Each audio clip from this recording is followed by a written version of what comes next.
নমস্কার, আরও একটা গুরুত্বপূর্ণ আপডেট নিয়ে চলে এলাম। খুব গুরুত্বপূর্ণ ভিডিও। চ্যানেলে ফার্স্ট টাইমে দেখলে চ্যানেলটাকে সাবস্ক্রাইব করে বেল আইকনটা টিপে রাখতে হবে। লেটেস্ট গুরুত্বপূর্ণ আপডেট পাওয়ার জন্য স্টেপ টু স্টেপ আজকের আপডেটটি আপনাদের সামনে তুলে ধরছি। আজকে কথা বলবো ভিলেজ পুলিশ নিয়োগ।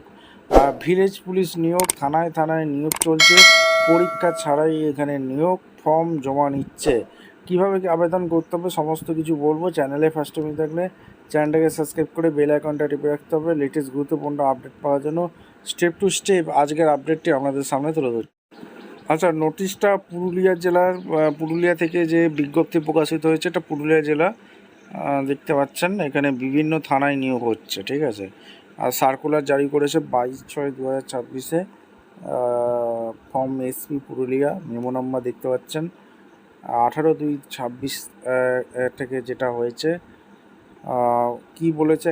কি বলেছে আপনাদের সামনে রাখছি। আপনাদের কোয়ালিফিকেশানগুলো কী লাগবে সেটাও বলে দিচ্ছি। ভিলেজ পুলিশ নিয়োগ হচ্ছে। আচ্ছা, একটা অ্যাপ্লিকেশান ফর্ম, এই ফরম্যাটটা বানিয়ে এরকম আপনার SN number, name, father name, full address, GP কী আছে, PS, date of birth, contact number, এরকম একটা ফরম্যাট বানিয়ে 28/6/26-এর মধ্যে সাবমিট করতে বলছে, ঠিক আছে। এবং এলিজিবিলিটি ক্রাইটেরিয়াগুলো কী কী আছে বলে দিই। এই পার্মানেন্ট রেসিডেন্ট হতে হবে আপনাদের গ্রাম পঞ্চায়েতে, যেই পঞ্চায়েতে নিয়োগ হচ্ছে, অর্থাৎ পুরুলিয়া জেলায় এখানে নিয়োগ হচ্ছে যে পঞ্চায়েতগুলো বলবো, ওই পঞ্চায়েতের স্থায়ী বাসিন্দা হলে আপনারা আবেদন করতে পারবেন।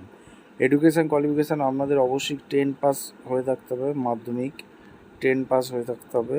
আচ্ছা, গুড ফিজিক্যাল হেলথ থাকতে হবে, ঠিক আছে। এখানে বয়সটা বলেছে 20 থেকে 30-এর মধ্যে, ঠিক আছে। 20 থেকে 30-এর মধ্যে বয়সটা বলেছে। আর কোন কোন থানায় নিয়োগ হচ্ছে সেটা দেখে নিন।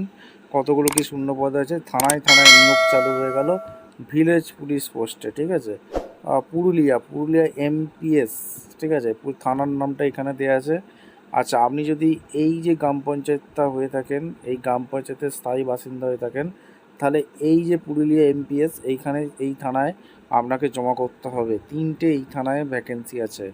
আচ্ছা, আপনার জলদা পিএস, আপনি যদি এই পঞ্চায়েতের স্থায়ী বাসিন্দা হয়ে থাকেন, 2টো ভ্যাকেন্সি আছে, আপনাদের জালদা পিএসে জমা করতে হবে। আচ্ছা, আরও যেগুলো বেকো ও জামবাত, এই সব পঞ্চায়েতগুলো আছে, এই থানায় আপনাদের জমা করতে হবে। শূন্যপদগুলো টোটাল দেওয়া আছে, দেখতে পাচ্ছেন শূন্যপদ দেওয়া আছে। টোটাল 12টার মতো শূন্যপদ এখানে আছে, ঠিক আছে। হাতে কিন্তু সময় নেই, যারা ইন্টারেস্ট আছেন অবশ্যই কিন্তু জমা দিতে পারেন। আচ্ছা, সিলেকশান প্রসেস কী থাকবে সেটা এখানে কিছু বলেনি নোটিশে। অবশ্যই আপনারা থানায় গিয়ে জানতে পারেন আপনার প্রসেস কী আছে, সিলেকশান প্রসেস কী আছে, সমস্ত রিক্রুটমেন্ট বিষয়ে আপনারা জানতে পারেন। ভিডিওটা ইনফরমেটিভ মনে হলে চ্যানেলে ফার্স্ট টাইমে থাকলে চ্যানেলটাকে সাবস্ক্রাইব করে বেল আইকনটা টিপে রাখতে হবে লেটেস্ট গুরুত্বপূর্ণ আপডেট পাওয়ার জন্য। দেখা হচ্ছে কোনো পরবর্তী ভিডিও। ধন্যবাদ।